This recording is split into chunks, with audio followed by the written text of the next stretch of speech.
नमस्कार मित्रांनो, मी गणेश मानकर इग्नाइट अकॅडमीच्या या प्लॅटफॉर्मवर तुम्हा सर्वांचे स्वागत करतो।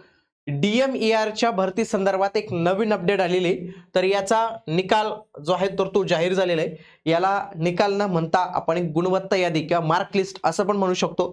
आता पुढील प्रक्रिया काय असणार आहे आणि 3 निकाल त्यांनी पेंडिंग ठेवलेले, तर ते काय तर सगळ्या काही गोष्टी आपण आजच्या या व्हिडिओमध्ये पाहणार आहोत, म्हणून तुम्ही हा व्हिडिओ शेवटपर्यंत पूर्ण बघायचा मित्रांनो।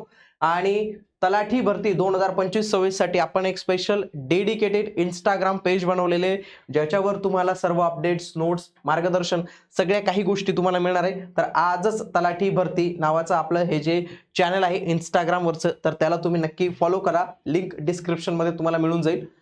5 डिसेंबर 2025 ला वैद्यकीय शिक्षण, आयुष आणि महाराष्ट्र राज्य यांच्याकडून आलेलं हे आपल्याला परिपत्रक पाहायला मिळतं, ज्याच्यामध्ये त्यांनी त्यांचे टेक्निकल आणि नॉन टेक्निकल अशा पदांसाठी जे आहे तर ते गुणांकन यादी, ज्याला म्हणतो आपण मार्क लिस्ट जाहीर केलेली। एकूण 17 संवर्गासाठी ही परीक्षा घेण्यात आली होती। त्याच्यापैकी 14 संवर्गांचे रिझल्ट हे जाहीर झालेले आहेत। 3 संवर्ग त्यांनी इथं बाकी ठेवलेले आहेत। 3 संवर्ग आज या पुढील प्रमाणे बघा। समाजसेवा अधीक्षक वैद्यकीय 135 जागा होत्या, याला पण चांगले फॉर्म आलेले होते।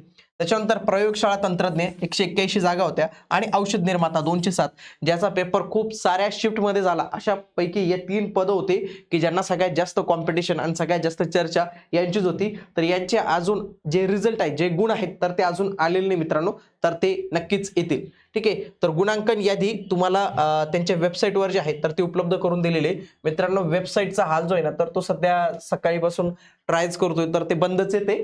परंतु तुम्ही जर बाकीचे वेबसाईट्सवर गेले, गुगलला सर्च केलं तर तुम्हाला पीडीएफ मिळून जाईल। त्याच पद्धतीने आपल्या टेलिग्राम चॅनलवर पण आपण ह्या पीडीएफ अवेलेबल करून देऊ।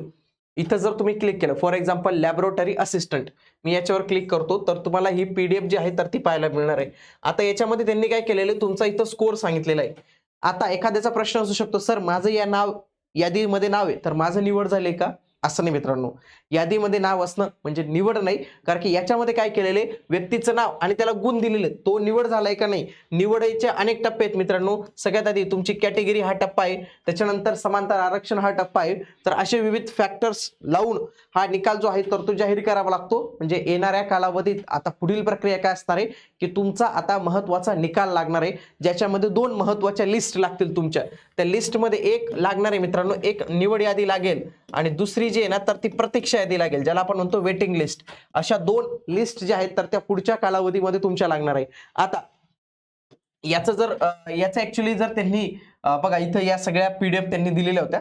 आता फॉर एक्झाम्पल प्रयोगशाळा सहाय्यकाच्या 170 जागा होत्या आणि याच्या सगळ्यात आधी ओपनच्या 18 जागा, आणि याच्यामध्ये ओपन मध्ये कोण गणलं जातो मित्रांनो, या लिस्ट मध्ये जे पहिले 18 टॉपर असतील ते गणले जाणार आहे। आता मी हे थोडंसं एआयच्या सहाय्याने करून पाहण्याचा प्रयत्न केला, मग आता योग्य आहे अयोग्य आहे चुकीचं आहे ते मी सांगू शकत नाही, फक्त एक रफ आयडिया देतो की त्याला आपण ही पीडीएफ दिली, त्याला सांगितलं की पहिले 18 टॉपर शोधून काढा, तर त्याने हे 18 टॉपर शोधलेले आहेत आणि पहिल्या टॉपरला 154 गुण मिळालेले आहेत आणि 18व्या नंबरला 138।